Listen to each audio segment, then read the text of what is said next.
दोस्तों, क्या आप भी घुटने के दर्द से, हाथ पैर के दर्द से, कमर दर्द से या फिर जॉइंट पेन से परेशान हैं? अगर हाँ, तो बस 10 मिनट में आपको अपने दर्द से राहत मिल सकती है, वो भी सिर्फ 2 पत्ती की मदद से। जी हाँ दोस्तों, आज के इस वीडियो में हम बात करने वाले हैं एक पौधे के बारे में जो कि पुराने से पुराने जॉइंट पेन को ठीक कर सकता है। इस पौधे के बस 2 पत्तों से आप सिर्फ 10 मिनट के अंदर अपने घुटने के दर्द को, हाथ पैर के दर्द को, कमर दर्द को और जोड़ों के दर्द को जड़ से ख़त्म कर सकते हैं। आज हम बात करेंगे आँख के पौधे के बारे में जिसका साइंटिफिक नाम है कैलेटोरोपिस प्रोसेरा। तो इस वीडियो में हम देखेंगे कि आँख का पौधा क्या होता है, कैसे इसे पहचानते हैं, कैसे ये आपको जॉइंट पेन से आसानी से, तेज़ी से ठीक कर सकता है, इसके पत्तों को कैसे इस्तेमाल करना होता है और इसको इस्तेमाल करते समय किन किन सावधानियों को रखना ज़रूरी है। तो चलिए बिना किसी देरी के इस कहानी को शुरू करते हैं। एक बार की बात है, एक आयुर्वेद के गुरु अपने रास्ते से आश्रम जा रहे थे। तभी एक व्यक्ति जो कि जोड़ों के दर्द से परेशान था, वो गुरु के पास आता है, गुरु को प्रणाम करता है और कहता है, हे गुरुदेव, मैं आपके बारे में सब कुछ जानता हूँ। आप आयुर्वेद के बहुत बड़े ज्ञाता है। कृपया आप मेरी इस कमर दर्द और जोड़ों की दर्द की कोई उपाय बताइए। मैं इसका इलाज करवा कर थक चुका हूँ। कृपा करके आप ही मुझे मार्गदर्शन करें। फिर गुरु और वो शिष्य एक पेड़ के छांव में बैठकर इसका समाधान बताते हुए कहते हैं, बेटा, आग का पौधा जो कि आयुर्वेद में अर्का के नाम से जाना जाता है और कुछ जगहों पर इसको मदार के नाम से भी जानते हैं, ये प्राचीन समय से इस्तेमाल होती आ रही है। एक ट्रेडिशनल होम रेमेडी है जो कि पेन रिलीविंग प्रॉपर्टीज के लिए जानी जाती है। आग का पौधा इंडिया, पाकिस्तान, श्रीलंका और मिडिल ईस्ट के कुछ पार्ट के अंदर आपको आसानी से मिल जाएगा। ये पौधा आमतौर पर रेतीली मिट्टी के अंदर होता है, सूखी जमीन में होता है, रोड्स के इर्द गिर्द पैदा होता है, झाड़ झनका में या फिर खंडों वगैरह में ये आपको आसानी से देखने को मिल जाएगा। इसके पत्ते बड़े बड़े और ओवल शेप्ड के होते हैं और पेल ग्रीन या फिर ग्रेस ग्रीन कलर के होते हैं। ये पत्ते मोटे मोटे और छूने में कुछ लेदर जैसे लगते हैं और एक फाइन लेयर ऑफ हेयर से ये कवर्ड होते हैं, जिसकी वजह से ये कुछ वेवेल्टी की फील भी देते हैं। इसके फूल जो है वो छोटे स्टार शेप के और लाइट पर्पल या फिर वाइट कलर के होते हैं, जिनका सेंटर जो है वो पर्पल होता है और ये फ्लावर्स हमेशा गुच्छों के अंदर रुकते हैं। जब आप इस प्लांट के किसी भी पार्ट को तोड़ते हैं तो इसके अंदर से एक मिल्की वाइट टेलेक्स निकलता है, जिसे कि आम भाषा में हम लोग दूध कहते हैं। आग प्लांट के पत्तों में कुछ खास बायो एक्टिव कंपाउंड होते हैं जो कि एंटी इन्फ्लामेटरी प्रॉपर्टीज और एनाल्जेसिक प्रॉपर्टीज रखते हैं, जो कि आपके दर्द और सूजन को कम करने में आपकी हेल्प करते हैं, आपकी मदद करते हैं। खास तौर पर आग के पत्तों के अंदर पाए जाने वाले 2 कंपाउंड कैलोटोरफिस और कैलेटपग्नेसिस इन्फ्लेमेटरी थॉवेज को हमारी बॉडी के अंदर इमिट करते हैं और इसकी वजह से पेन सिग्नल्स को ब्लॉक करके हमारे दर्द को और सूजन को कम करने में हमारी मदद करते हैं। अध्ययन ने ये भी दिखाया है कि ये कंपाउंड बॉडी के अंदर इन्फ्लेमेटरी रिस्पॉन्स को इफ़ेक्टिवली रिड्यूस करते हैं। और अगर हम आयुर्वेद की बात करें तो एक ये प्लांट विशेष रूप से बात स्पेसिफाइंग प्रॉपर्टीज के लिए जाना जाता है। बात दोष के इम्बैलेंस की वजह से हमारे अंदर आर्थराइटिस या फिर जॉइंट पेन वगैरह पैदा होते हैं और आग इन बैलेंस को बैलेंस करने में मददगार होता है। आँख के पत्तों में उष्ण और तीक्ष्ण गुण होते हैं जो कि स्टिप्ट करते हैं। उष्ण गुण बॉडी को गर्म करते हैं, जिससे सूजन और दर्द में आराम मिलता है और तीक्ष्ण गुण बिलिटी को इम्प्रूव करता है। ये तो बात हुई आक के पौधे को हम कैसे पहचानेंगे, इसमें क्या गुण होते हैं और ये कैसे हमारी बॉडी के अंदर दर्द को कम करता है, साइंस इसके बारे में क्या कहती है। अब आइए जानते हैं कि आक के पौधे के पत्तों को हम अपने जॉइंट पेन को दूर करने के लिए किस तरह से इस्तेमाल कर सकते हैं, और साथ ही ये भी हम जानने की कोशिश करेंगे कि इसको इस्तेमाल करते समय किन किन बातों का ध्यान रखना बहुत ज़रूरी है। बेटा, ये जो आक का पौधा है ये टॉक्सिक्स होता है नेचर में, और इसलिए इसको इस्तेमाल करते समय सावधानी रखना बहुत ही ज़रूरी है। आगे हम बात करेंगे, मैं आपको इन सावधानियों के बारे में भी पूरी विस्तार में बताऊंगा, लेकिन उससे पहले तो चलिए जानते हैं इसको कैसे बनाना है और इस्तेमाल कैसे करना है। इसके ऊपर आप हल्का सा तेल सरसों के लगा लीजिए और उसके बाद किसी तवे के ऊपर रख के हल्की आंच पर इसको गर्म कर लीजिए।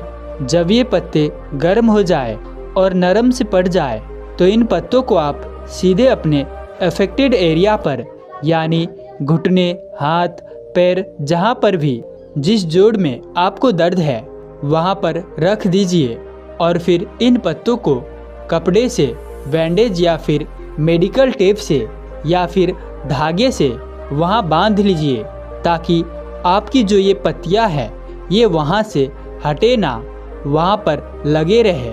इन पत्तियों को लगभग 10 मिनट से लेकर आधा घंटा तक आप इसी तरह से लगा रहने दीजिए और इसके बाद इसको आप हटा लीजिए। आप इस रेमेडी को दिन में 1 से 2 बार यूज कर सकते हैं बेस्ट रिजल्ट के लिए। शुरू में आप इसको 2 टाइम सुबह शाम इस्तेमाल करें और उसके बाद फिर चाहे तो आप 1 टाइम भी इस्तेमाल कर सकते हैं।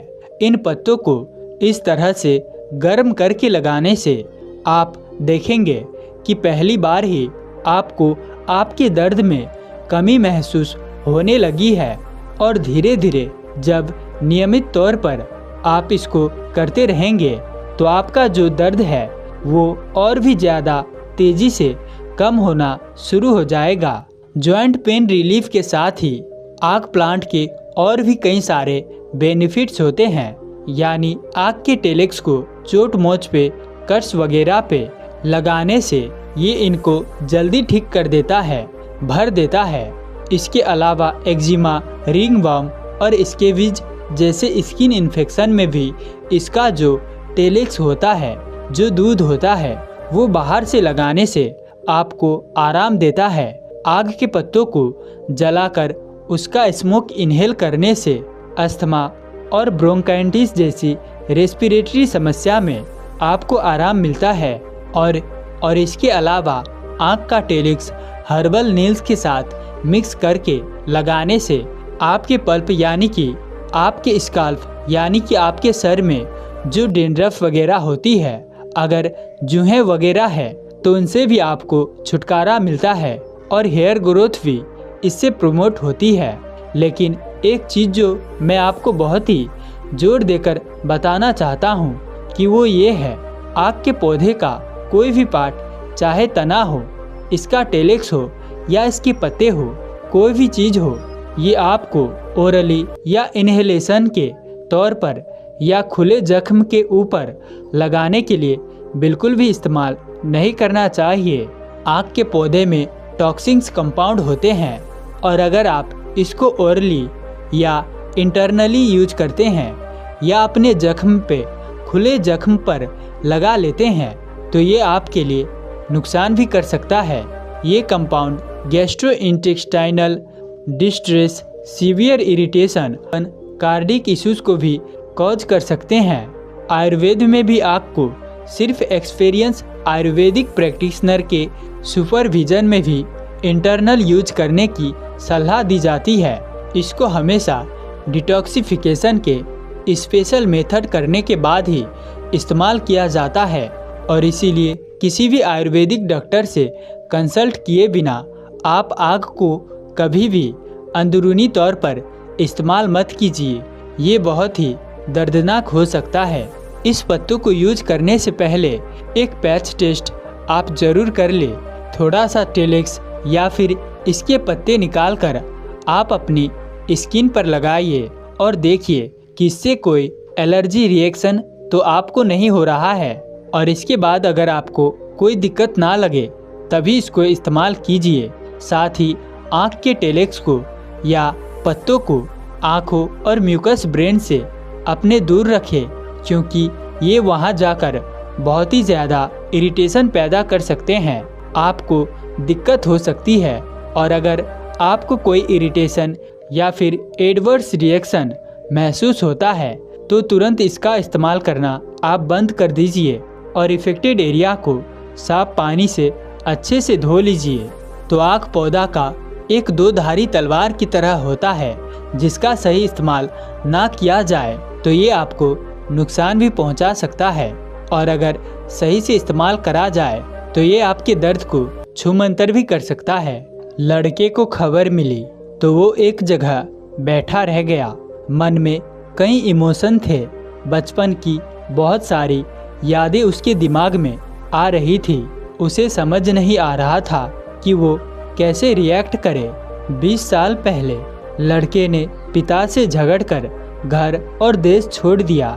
इन 20 सालों में पिता से बात तक नहीं हुई और अचानक आज पता लगा कि पिता नहीं रहे। जयशंकर एक हिंदू घर में पैदा हुआ। पिता के लिए हिंदू रीति रिवाज और मान्यता से बढ़कर कुछ नहीं था। जयशंकर बचपन में पिता से पूछता कि आप इतने नियम क्यों बनाते हो, इतनी सारी मान्यताएं क्यों मानते हो। लंबे समय से चली आ रही पारिवारिक और धार्मिक रीति रिवाजों पर सवाल उठाना पिता को बहुत बड़ा अपराध लगता। वो कहते कि कम समझ वाले बड़े सवाल नहीं करते, बड़ा होकर सब समझ जाओगे। जितना पिता झिझकते उतना जयशंकर सवाल करता। जवान होकर जयशंकर के मासूम सवाल विद्रोह का रूप लेने लगे कि आप ये सब क्यों करते हो, हम पर इतने नियम क्यों लगाते हो। और इन सब सवालों से पिता बहुत चिढ़ते। फिर जवान जयशंकर को धमकाते, अगर तुमने ये सवाल पूछना बंद नहीं किए तो मैं तुम्हें घर से निकाल दूंगा और तुमसे सारे रिश्ते खत्म कर दूंगा। समय के साथ ना सवाल बंद हुए ना धमकियाँ। एक दिन बहसबाजी से परेशान होकर जयशंकर ने घर को छोड़ दिया। अगले 20 साल तक जयशंकर ने दुनिया घूमी, कई तरह के दर्शन पढ़े, कई धर्म जाने समझे, और इस दौरान एक बार भी पिता से बात नहीं की। एक दिन जयशंकर एक ढाबे में बैठा हुआ था, तब पिता के निधन की सूचना मिली। वो तत्काल घर लौटा। अंतिम क्रिया के बाद उसने अपने धर्म और परिवार के रीति रिवाजों को जिज्ञासा से जानना शुरू किया। इसी दौरान उसे समझ आया कि मेरे पिता दूसरा विश्व युद्ध के समय में नरसंहार से बच गए थे। उस समय भारी तनाव से उभरने में और मन को शांति देने में धार्मिक रीति रिवाजों ने पिता और समाज के बड़े हिस्से की बहुत सहायता की थी। इसीलिए पिता के मन में धार्मिक मान्यताओं के लिए अटूट श्रद्धा थी, और इसीलिए जब छोटा सा जयशंकर सवाल करता तो पिता उन सवालों को बहुत दिल में ले लेते। इस जानकारी के बाद जयशंकर की नज़रिया में बड़ा परिवर्तन आया। पिता की मनोदशा और संवेदना को जानकर उसका पुराना नज़रिया बदल गया। फिर जयशंकर ने वो किताब पढ़ी जो उसके पिता पढ़ते थे। वो हर जगह और तीर्थ गया जहाँ उसके पिता गए थे। जयशंकर एक दिन पशुपतिनाथ गया, जहाँ लोग पूर्वजों को याद करने और परमात्मा से प्रार्थना करने जाते थे। यहाँ जयशंकर बहुत देर तक शांत खड़ा रहा। फिर उसने एक अजीब चीज़ देखी। लोग छोटे छोटे कागज़ों पर कुछ लिखते और उसे दीवारों पर बनी बड़ी बड़ी दरारों के बीच में डाल देते। जयशंकर ने एक बच्चे को भी ऐसा करते देखा और उसे पूछा कि इन दीवारों में कागज क्यों रखते हो। छोटे बच्चों ने कहा, ये दीवारें जादुई है। अगर कोई इन दरारों में अपनी प्रार्थनाएं डालता है तो उसकी प्रार्थना जरूर सुनी जाती है। बच्चे की मासूमियत में कही बातें जयशंकर के दिल में उतर गई। उसने भी एक कागज उठाया और लिखना शुरू किया कि मेरे प्यारे पापा, मैं आपसे विनती करता हूँ कि मैंने आपको जो भी कष्ट पहुँचाया उन सब के लिए मुझे माफ़ कर दे। मैं आपसे बहुत प्यार करता हूँ और आपको कभी नहीं भूलूंगा। एक बात और, आपने मुझे जो भी सिखाया वो बेकार नहीं गया। मैं आपको निराश नहीं करूंगा। मैं आपसे जीवन के आखिरी मोड़ पर बात नहीं कर पाया। मेरी गलतियों, नादानियाँ और मेरी बदतमीजियों के लिए हो सके तो मुझे माफ़ कर दीजिए। जयशंकर ने उस छोटे से कागज के टुकड़े पर मानो 20 साल का दर्द लिख दिया हो। जयशंकर का मन हल्का हो गया। उसकी आंखों में आंसू थे। आंसू पोंछकर जयशंकर उठा और उसी बड़ी सी दीवार की दरारों में एक जगह तलाशने लगा। हर दरार में चिट्ठियाँ ठूस ठूस कर भरी हुई थी। एक दरार में 1 घंटे तक जयशंकर खाली जगह ढूंढता रहा। आखिरकार उसे एक खाली जगह मिली। उसने उस दरार में चिट्ठी डाल दी। तभी कुछ जादुई हुआ। जैसे ही जयशंकर ने चिट्ठी दरार में डाली, दूसरा कागज बाहर निकलकर जयशंकर के हाथ पर गिरा। ना जाने जयशंकर को क्या सूझा, उसने वो पत्र उठाकर पढ़ना शुरू कर दिया।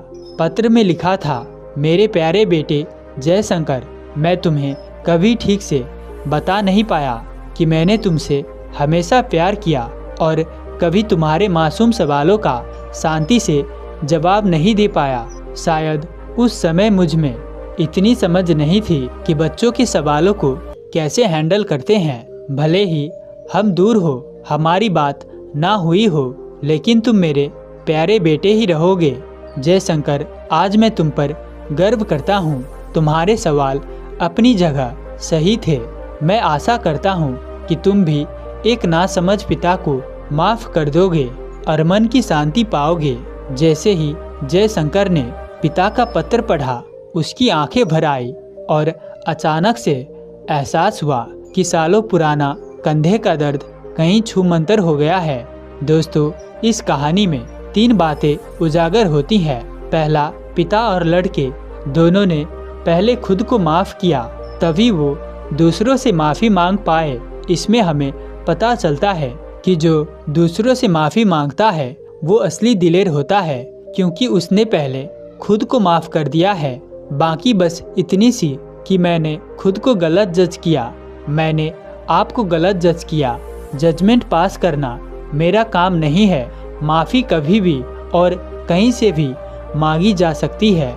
जगह और काल से परे हैं, क्योंकि सब मन उस अनंत ब्रह्मांड से जुड़े हुए हैं। इसीलिए दिल में मांगी हुई माफ़ी, एकांत में मांगी हुई माफ़ी हमेशा काम करती है। कैसे गहरे लेसन समझो, आपके मन को सुकून मिलेगा। सबसे पहले शिकायत का स्वभाव को समझो। शिकायत उससे होती है जो हमारे सबसे नज़दीक है। हमारे सबसे नज़दीक ना परिवार है, ना करीबी दोस्त, बल्कि हमारे सबसे नज़दीक है हमारी सेल्फ आइडेंटिटी।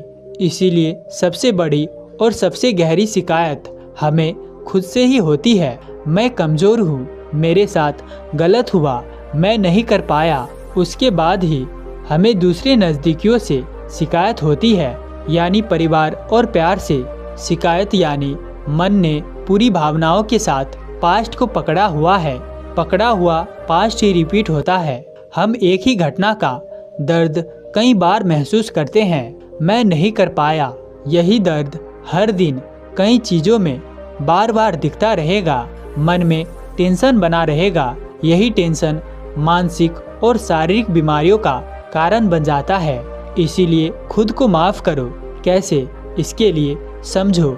जब इंसान अच्छा बुरा छोड़कर स्थिर बुद्धि से दुनिया में हो रही घटनाओं को देखता है, तब उसे दिखने लगता है कि हर घटना के पीछे कई सारी वजह होती है। उनमें से केवल मेरा रिएक्शन ही पूरी तरह से मेरे कंट्रोल में है। ये भी समझ आता है कि हर इंसान खुद को पहचान रहा है, हर रिएक्शन से एक्शन की ओर जा रहा है। इसीलिए जो भी हुआ, जो भी नहीं हुआ, मुझे आप दोनों से कोई शिकायत नहीं है। हर गलती हर जीवन का अनुभव है, मुझे बेहतर बना रहे हैं। इस प्रकार समझदार इंसान की सभी शिकायतें अपने आप छूट जाती है। टेंशन रिलीज होने पर मन को शांति मिलती है। शांत मन खुद ही जानने लगता है कि मेरा असली स्वरूप खालीपन और आनंद है, अवेयरनेस है। इस अवेयरनेस में वो अपने आप नेगेटिव चीज़ों को नकारने लगता है। ऐसा मन खुद ही खुद को स्वस्थ कर लेता है। सेल्फ हीलिंग का परिणाम, जब कोई माफ़ करता है तो वो पहले जैसा नहीं रह जाता। आपको बीता हुआ सब कुछ याद रहेगा, लेकिन मेरे साथ घटना हुई मेरे साथ हट जाएगा। तब समझो कि आपका घाव भर गया। पास्ट में से दुख, लाचारी, अधूरेपन की जगह हंसी आएगी कि ऐसी घटनाएं भी हो जाती है। ये हंसी इंटेलेक्चुअल माइंड यानी बुद्धि के पीछे से आएगी। सेल्फ हीलिंग के साथ नॉन अटैचमेंट और स्थिर बुद्धि की एक कीमती चाबी भी आपको मिल जाती है। बिना कुछ किए अब आपका मन खुश और खाली रहता है। इसीलिए तथागत कहते हैं, उन लोगों को धन्यवाद करो जो आपसे प्यार करते हैं, उन लोगों की मदद करो जिन्हें आपकी ज़रूरत है, और उन लोगों को माफ़ करो जिन्होंने आपको दुख पहुंचाया है। उन लोगों को भी माफ़ करो जो आपको छोड़कर चले गए हैं। दोस्तों, बुद्ध कहते हैं, एक जरूरी बात कि इंसान पूरी जीवन पुराने विचारों से चिपका रहता है। एक ही अटैचमेंट की साइकिल बार बार चलती रहती है। इसीलिए मन की चाल पकड़ना सीखो, चीज़ों से बिल्कुल मत चिपको। तो दोस्तों, आपको इससे क्या सीखने को मिला है कमेंट कर ज़रूर बताएं, और साथ ही वीडियो को लाइक, चैनल को सब्सक्राइब कर देना। तो अंत तक हमारे साथ इस वीडियो में बने रहने के लिए मैं किशन शर्मा आप सभी का दिल से बहुत बहुत धन्यवाद करता हूँ। तो चलिए मिलते हैं ऐसी किसी और नए वीडियो में किसी और नए संदर्भ के साथ। तब तक के लिए अपना ख्याल रखें। धन्यवाद।